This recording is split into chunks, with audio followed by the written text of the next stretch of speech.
شروع اللہ تعالیٰ کے نام سے جو بڑا مہربان اور نہایت رحم کرنے والا ہے۔ السلام علیکم پیارے بچوں، کیسے ہیں آپ سب لوگ؟ مجھے یقین ہے کہ صحت مند اور تندرست ہوں گے اور زندگی کی نعمتوں سے خوب لطف اندوز ہو رہے ہوں گے۔ میں ہوں آپ کی معلمہ ہنا، اور آج ہم پڑھیں گے جماعت ششم اردو کی کتاب میں سے اس کا درسی سبق نمبر 12۔ بچوں اس سبق کا عنوان ہے فٹ بال میچ کی رداد، اور اس سبق کا آج ہم دوسرا حصہ پڑھیں گے۔ ہمارے آج کے سبق کے حاصل تعلم ہے رسمی اور غیر رسمی خط لکھنا۔ سبق شروع کرنے سے پہلے آج کے حاصل تعلم کو ہم اسلامی نقطہ نظر سے دیکھیں گے۔ نبی کریم صلی اللہ علیہ وآلہ وسلم نے ہجرت کے 6 سال مختلف بادشاہوں اور سربراہان مملکت کو خطوط تحریر کیے جن میں ان کو اسلام کی دعوت دی گئی۔ تو خطوط نویسی کا یہ جو سلسلہ ہے، جو ہماری اردو ادب کا ایک حصہ ہے، یہ کوئی کچھ گزرے ہوئے چند سالوں پر محیط نہیں، بلکہ یہ بہت پرانا ہے۔ یعنی نبی کریم صلی اللہ علیہ وآلہ وسلم نے خود خط تحریر کیے بہت سارے سربراہان مملکت کو اور بادشاہوں کو، جن میں ان کو اسلام کی دعوت دی گئی۔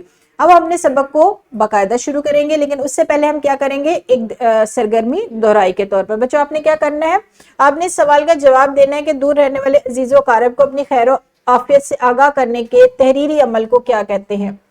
تحریری عمل کو کیا کہا جاتا ہے، یہ آپ نے بتانا ہے۔ سوال کا جواب سوچیں اور جواب دیجئے، اور آپ نے شور نہیں بچانا، اپنی باری کا انتظار کرنا ہے۔ جب معلم آپ سے پوچھیں گے، آپ کا نام لے کر آپ کو پکاریں گے، تب آپ نے جواب دینا ہے۔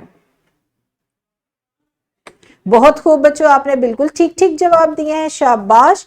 اب ہم کیا کریں گے، اب ہم دیکھیں گے کہ ہماری تدریس کا آج کا موضوع کیا ہے۔ آج ہم سیکھیں گے رسمی اور غیر رسمی خط لکھنا، یہ آپ کو سکھایا جائے گا۔ رسمی اور غیر رسمی خط لکھنے کا طریقہ آپ کو بچوں سبق نمبر 9 اللہ مسکینوں مظلوموں کے ساتھ ہے میں بتایا جا چکا ہے۔ رسمی اور غیر رسمی خط کی تفصیل یہ ساری آپ کو سبق نمبر 9 میں دی جا چکی ہے، لیکن آج کے سبق کو مزید سمجھنے کے لیے ہم ایک سرگرمی کریں گے۔ تختہ تحریر پر آپ کو کچھ نمبر لکھے نظر آ رہے ہیں، 1 2 3 4 5 6۔ آپ نے کیا کرنا ہے، رسمی اور غیر رسمی خط لکھنے کے حصے ترتیب سے بتانے ہیں۔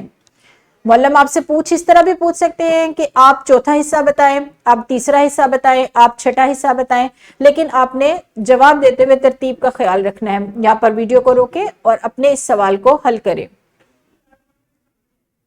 شاباش بچوں، آپ تو بہت ذہین ہو چکے ہیں اور آپ نے بڑی ترتیب سے سارے حصے خط کے بتائے ہیں۔ اب ہم کیا کرنے والے ہیں، اب ہم اپنے سبق کے دوسرے حصے کی طرف جائیں گے، جو کیا ہے، مشق کا سوال۔ مشق میں آپ کو ایک سوال دیا گیا ہے، سوال نمبر 7۔ اپنے دوست کے نام آپ نے خط لکھنا ہے جس میں اپنے سکول میں ہونے والا ہاکی میچ دیکھنے کے لیے آنے کی اسے دعوت دینی ہے۔ آپ نے یہ والا سوال کاپی پر حل کرنا ہے۔ اپنے خط میں کیا لکھنا ہے، آپ نے اپنے دوست کو خط لکھنا ہے، اور اس خط میں آپ نے اس کو دعوت دینی ہے کہ آپ کے سکول میں ہاکی کا میچ ہو رہا ہے تو وہ آپ کے ساتھ دیکھنے کے لیے آئے۔ اس خط کا کام آپ نے کاپی پر کرنا ہے، اور بچوں مجھے امید ہے کہ آپ یہ خط بہت اچھے طریقے سے لکھیں گے۔ اس کے ساتھ ساتھ آپ کو ایک ورک شیٹ بھی دی جائے گی۔ ورک شیٹ میں آپ نے کیا کرنا ہے، اپنے بڑے بھائی کو خط لکھنا ہے اور اس میں سکول میں منعقد ہونے والے ہاکی میچ کا حال سنانا ہے، اور ایک کھلاڑی کی حیثیت سے اپنی کارکردگی کی تفصیل بھی لکھنی ہے۔ آپ نے پہلے خط میں جو آپ کو کاپی کا کام دیا گیا ہے، اس میں آپ نے اپنے دوست کو دعوت دینی ہے اپنے ہاں آنے کی، اور جو بھائی کے نام خط لکھنا ہے اس میں آپ نے اس ہاکی میچ کی تفصیل لکھنی ہے جس میں آپ نے بحیثیت کھلاڑی حصہ لیا ہے، اور وہ ساری تفصیل آپ نے اپنے بڑے بھائی کو خط میں لکھنی ہے، جو ورک شیٹ کا کام ہے۔ اور بچوں اگر آپ کا کام جماعت میں مکمل ہو گیا تو ٹھیک ہے، ورنہ کام کو ادھورا نہیں چھوڑنا، بلکہ ایک اچھے بچے کی طرح آپ نے اپنا کام مکمل کرنا ہے۔ گھر جا کے اپنا کام مکمل کریں اور اگلے روز اپنے معلم یا معلمہ کو اپنا کام دکھائیں۔ یہاں پر ہم اس سبق کو ختم کریں گے۔ مجھے امید ہے، بلکہ مجھے یقین ہے کہ آپ کو آج کا سبق بہت پسند آیا ہوگا۔ کل تک کے لیے آپ نے اپنا بہت سارا خیال رکھنا ہے۔ شکریہ، خدا حافظ۔